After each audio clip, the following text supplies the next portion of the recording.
Posicionamento contrário de Lira e Pacheco a essa proposta pode dificultar o diálogo do governo com o Congresso e Senado, Clever, ou não? Está tudo ali dentro do simbolismo? Olha, vamos fazer primeiro uma análise, se me permite, um pouco jurídica sobre o assunto. Sim. O que é uma resolução? A resolução é uma espécie normativa, como se fosse uma norma, uma lei, prevista na Constituição. No caso do impeachment, a resolução é um ato complexo. Por que um ato complexo? Porque ele exige duas participações. Primeira participação colegiada do Senado Federal e da Câmara dos Deputados separadamente, que deram ensejo ao processo de impeachment. E depois veio a edição formal da resolução por uma sessão antecedente presidida pelo presidente do Supremo Tribunal Federal. Então, se o Senado ou se o Congresso Nacional baixarem uma resolução, eles vão baixar uma resolução sem um antecedente obrigatório lógico do processo de impeachment, que é a presidência do processo pelo presidente do Supremo Tribunal Federal e sem aquele quórum qualificado que é o do julgamento do processo de impeachment. Então, tecnicamente, há um erro de constitucionalidade. Isso pode dar ensejo até uma ação direta de inconstitucionalidade no Supremo Tribunal Federal para reconhecer que esse reparo é inconstitucional. Isso é um pano para manga para o futuro. Agora, do ponto de vista político, Luciana, quando você me fala, me parece que a gente está trazendo coisa do passado que não haveria necessidade de se trazer. Porque se for fazer uma anulação do processo de impeachment, usando pelo princípio da igualdade, tem que anular o processo de impeachment também do ex-presidente Fernando Collor. Por quê? Porque ele foi absolvido numa ação civil pública, dando ensejo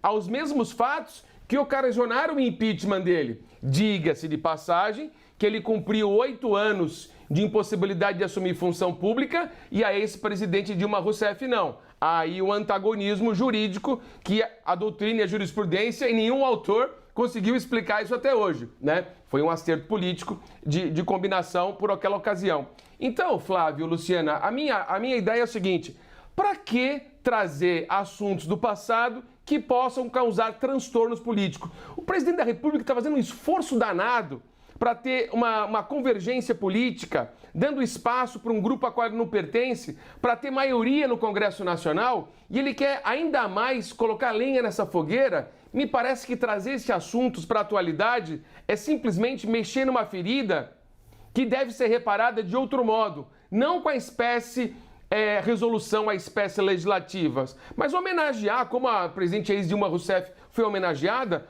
com a presidência dos BRICS, do Banco dos BRICS. Então me parece que o reparo não deve ser desse modo, mas de uma outra maneira. É o famoso estão dobrando a aposta, né? Por quê? Aí você pergunta, por que trazer então essa história do passado? Porque não deixaram essa história no passado. O Flávio pode falar um pouquinho mais. Até hoje, os setores de esquerda querem dizer, foi um golpe, a ex-presidente Dilma Rousseff foi injustiçada, tem aí agora os elementos que a ação foi arquivada, ela não cometeu, então, esse crime, não teria cometido porque a ação está arquivada. Esse crime, então, esse seria o motivo do impeachment dela e tudo isso tem muita importância para o PT especificamente, né? A ex-presidente Dilma Rousseff, aliás, é extremamente aplaudida em todas as cerimônias que ela está aqui junto com os setores de esquerda. Sem dúvida, a mim parece que nós estamos ainda, do ponto de vista histórico e político, agora discutindo consequências de um processo de impeachment que, ao meu ver, em relação a ele, eu guardo severas críticas. Agora, o próprio Instituto do Impeachment do Brasil gera isso. Ele tem regras jurídicas, e o Clever aqui as colocou com clareza, mas é um instituto político. Na verdade, no Brasil, só sofre impeachment quem não consegue se relacionar com o Congresso. Quem se relaciona com o Congresso, trabalha com orçamento secreto, por exemplo, pode fazer o que quiser que não sofre impeachment. Aliás, nos Estados Unidos, o Trump também comprova essa minha teoria. Agora, a proposição para que o impeachment seja anulado, ao meu ver, não tem nenhuma possibilidade de ter sucesso. Porque o Congresso estaria reconhecendo seu próprio erro se o fizesse agora. Então é por isso que Lira e Pacheco já deixaram bem claro que vai para a gaveta, né, essa proposição. Agora, não há dúvida nenhuma, né, que esse processo de impeachment, ao meu ver, ele foi movido por razões assim que talvez um dia nós consigamos explicar do ponto de vista da história, né?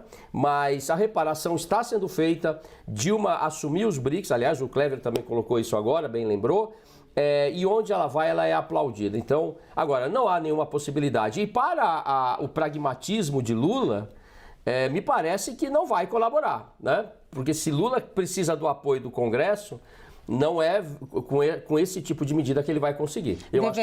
Deveria deixar isso no passado e esquecer essa história, é isso que eu acho que não deixar no passado, porque, aliás, os próprios historiadores vêm cada vez mais detalhando, né, o que aconteceu. Mas se a gente analisar politicamente, do ponto de vista prático, é apoio do Congresso que Lula precisa? Não adianta forçar uma situação em que o Congresso tenha que reconhecer o seu próprio erro. Não é? Até porque é o que vai acontecer. Então vamos anular porque nós erramos. Não são os mesmos parlamentares que estavam lá na época? Não. Mas muitos estão ainda. Muitos estão e a instituição é a mesma. Né? Então me parece que não deverá ter muita chance. Eu, do ponto de vista pessoal, concordaria com essa reparação.